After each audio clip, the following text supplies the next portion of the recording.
population. All right, speaking of the Democrat Party, the self-proclaimed Party of Democracy is challenging one of their own as the DNC Credentials Committee voted to negate the results of Vice Chair David Hogg's election.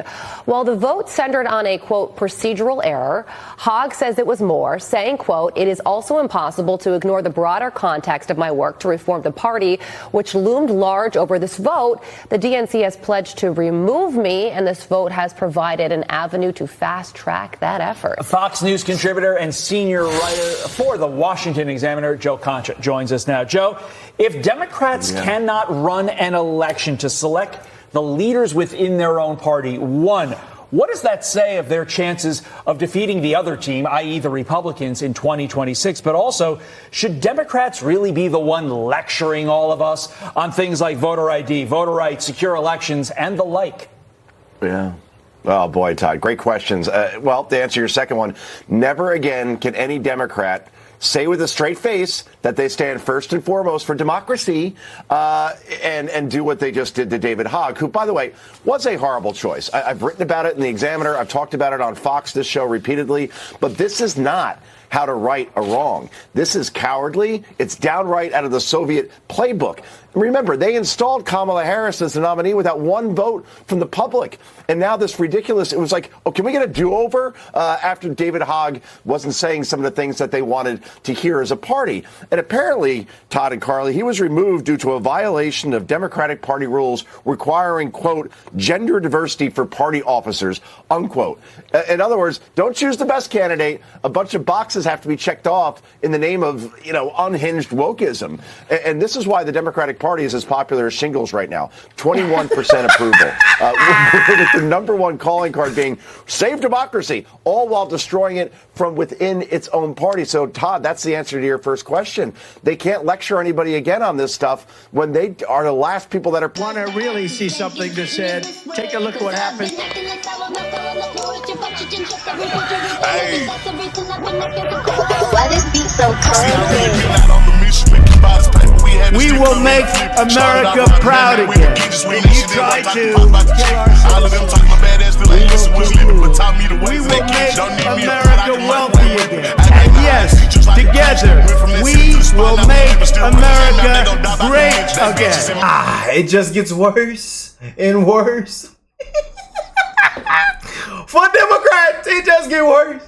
What's going on, family? I hope everybody is blessed, well, and healthy, man. Without further ado, they say stop all that talking, sir. Just get into the content, sir. Here we are. Sometimes it's not just a messaging problem that you have, it's a broader messenger problem that you have in the first place. And what we're trying to do is bring in some new messengers that are not only more equipped to fight in this moment against Donald Trump and build the Democratic Party into being a true opposition party. We're also trying to make sure that we're giving voters the best options that they can in our safer blue districts while supporting candidates that are in purple districts at the same time. David Hogg, vice chairman of the Democratic National Committee, says the party is fast-tracking efforts to remove him from his position after he called for primary challenges against underperforming Democratic incumbents, particularly older members. Democrats is Trump, Trump, Trump, Trump, Trump. We have to defeat Trump. Oh, let me grab my tampon out my wallet. Sir, you have a tampon in your wallet, sir? Sir, there's a tampon in there? Oh, we have to defeat President Trump. Oh, it's all Trump, Trump, Trump. The big bad orange man. Oh, threat to democracy. Hitler. Dictator on day one. Oh. Pass me my tampon, please. Wait, never mind. I don't need one. But still give it to me. Oh. Tell you what. These people are so sad and pathetic. Poor Democrats. Can't get together. Don't got no leader. Don't got nothing. In the ditch, transmission is shot. Motor is shot. Blown. Yeah.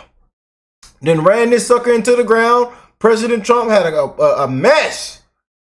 You handed over a mess. You ought to be ashamed of yourself. Hogg announced on May 12th that politicians elected, tons of people need to be walked out with their hands behind their back. There needs to be a rest. I'm actually sick to my stomach that there hasn't been a more arrest. It's a whole bunch of arrests. People need to be prosecuted, need to be walked out, fired, sued, made an example out of. I need to see them hands behind their back. It's a beautiful thing, I'm telling you. We've seen a couple. It's been good, you know. But hey, I'm just saying, needs to be way more, especially these politicians, Democrats. I tell you, it needs to be, I don't know, just a spree.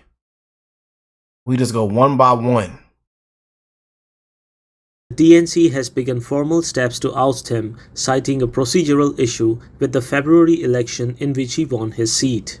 However, he believes the move is more about his push to reform the party and hold lawmakers accountable. Hogg said, quote, "Too many leaders in the Democratic Party are asleep at the wheel," pointing to voter distrust of Democrats even amid Donald Trump's controversy. Yeah, we knew who was asleep at the wheel. I mean, out cold. Yeah, we know who was asleep at the wheel. He argued other party committees and past vice chairs have endorsed primary candidates without facing similar backlash. DNC Chair Ken Martin acknowledged a procedural error in the vice chair election and said the Credentials Committee would handle the issue fairly. The committee voted 13-2, with 3 abstentions, to challenge the results following a complaint by Kellen Free, a candidate Hogg defeated, who claimed the election process was discriminatory.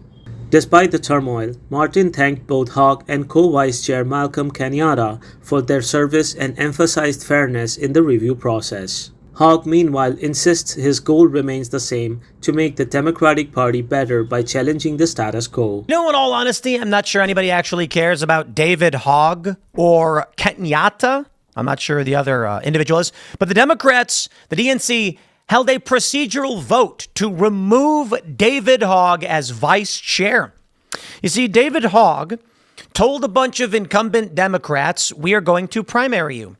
He said, we need to stop being a party that just, it's like walking on eggshells around. Now, I think the dude is what's the right word? He has no idea what he's talking about half the time.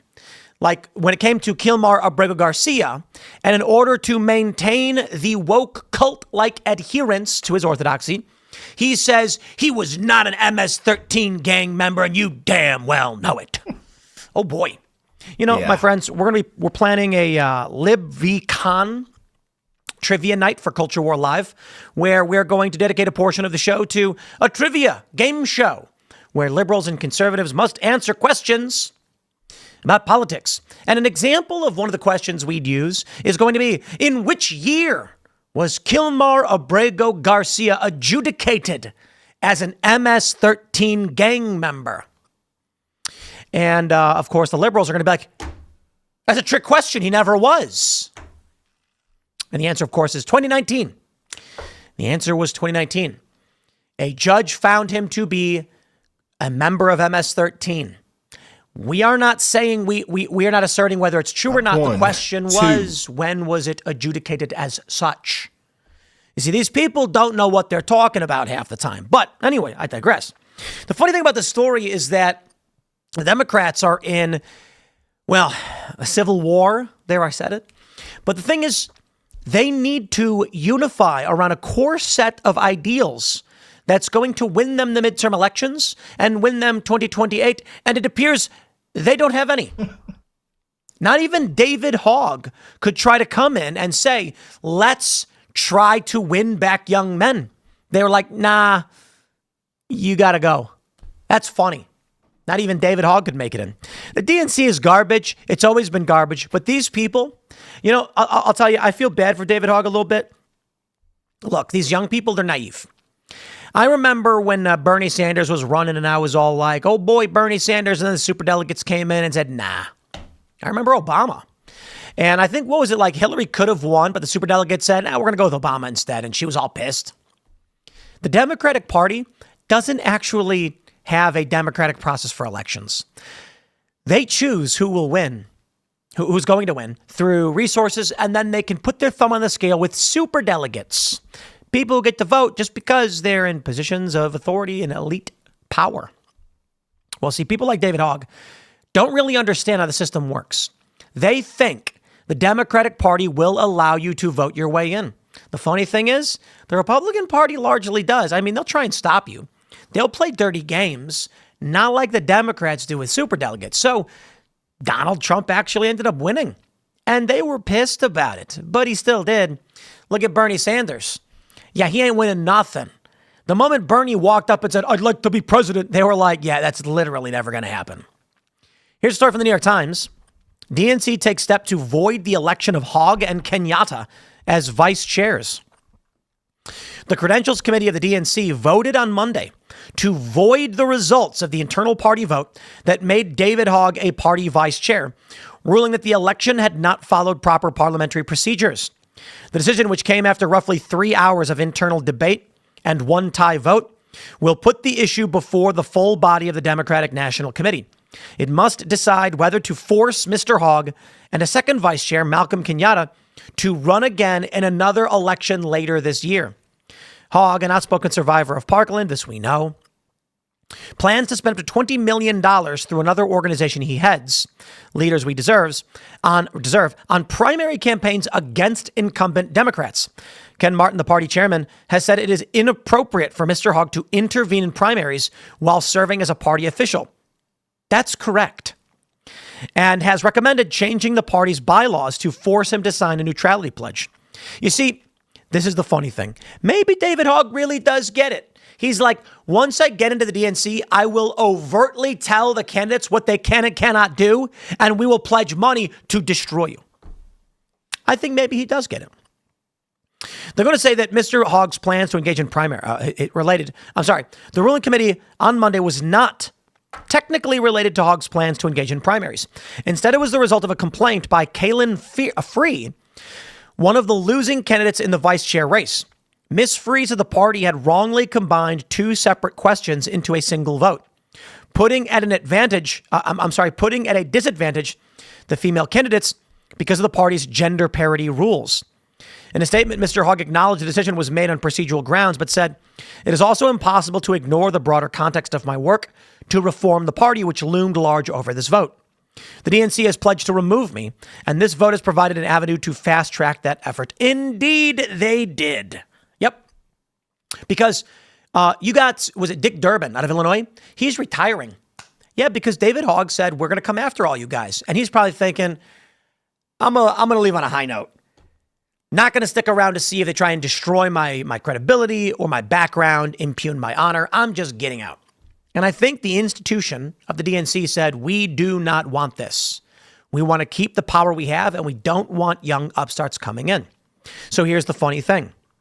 They can come up with any reason, whenever they want, to force a new election on David Hogg.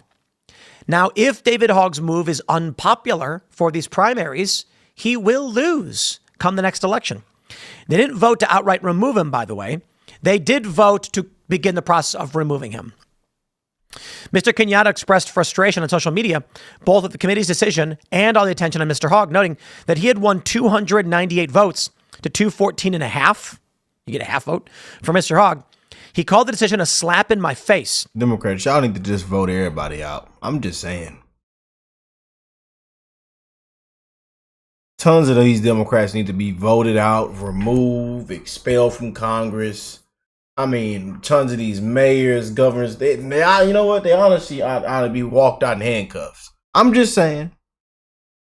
And so the process was not about Mr. Hogg, even though he clearly wants it to be.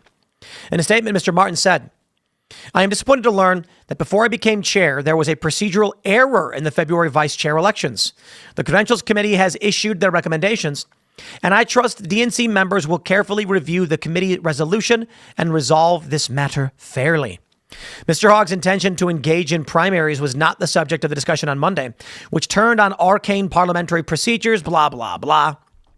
This is about fairness and making sure that 3 women and the voting members of the DNC are not disenfranchised, Ms. Free said in a statement before the meeting, during which she enlisted a parliamentary expert to plead her case. Now, the question I have is, What were the questions that got lumped together? And how does that disadvantage women? And why then do these women get to have a new vote? You see how it works with DEI, David? You see how DEI works? Bye-bye. Leading up to the vote, the Credentials Committee had appeared torn on what to do. An initial resolution from Christine Pelosi, the daughter of Nancy Pelosi, seeking to dismiss the complaint resulted in a tie vote. A second resolution calling for a new election with the same candidates who participated in February was eventually approved. You see that? You see that? An initial resolution was seeking to dismiss the complaint, and it got a tie. And so they caved and said, okay, fine. We'll have a new election. We'll avoid the last one. Why? Because the women didn't win, David. You know, what's funny is if David lost and then filed a complaint, they would not entertain it. They'd say, no, you're a man. You're an oppressor, David. You oppressed these women. So I want to say this to David Hogg. You are an oppressor, you evil white man, and you should resign immediately because that's what DEI is all about. Why are you going to force these other people to go through all this process when you could simply resign your seat to this woman who deserves it more? You know, I'm going to give David Hogg this one. He is correct when he said that the Democrats need to try and get back young men. That is fair. That is true. But it ain't going to happen because when David Hogg says, let's do it, a bunch of women file a complaint and then vote to hold a new election to essentially remove him from the DNC. So, you know, goodbye. These are your rules. These are the rules you want to abide by. An interesting phenomenon that we're seeing right now. Gen Z men went, I think it was like 56 to 42 for Trump. And Gen Z women went 58 to 41 for Kamala. We are literally going to see a female Democratic Party and a male Republican Party in Gen Z. It's hilarious. There will be very few men in the Democrats, very few women on the Republican side, and it's literally going to be men versus women. Here's the problem. And I know it's offensive to a lot of feminists, but cry more. Men don't have biological clocks. I believe the phenomenon we will see is that these Gen Z and millennial women are going to start shifting rightward. Not all of them. Some of them will stay childless cat ladies. And I'm not saying it to be mean. Like literally they'll get cats and they'll stay childless. And the women who don't want to be childless and they want to have families, they're going to keep running into guys who are like, I'm not going to have a family with a liberal woman. Bye. And some of these women are going to change their views because they will run out of time if they don't. We're seeing that a lot, man. The guy is going to be like, look, I don't want to have a kid at 50, but if I have to, I have to. Thus, it's nature. Cry more about it. I'm going to wrap it up there. Stay tuned. We got more segments. Woo! You just can't make this up.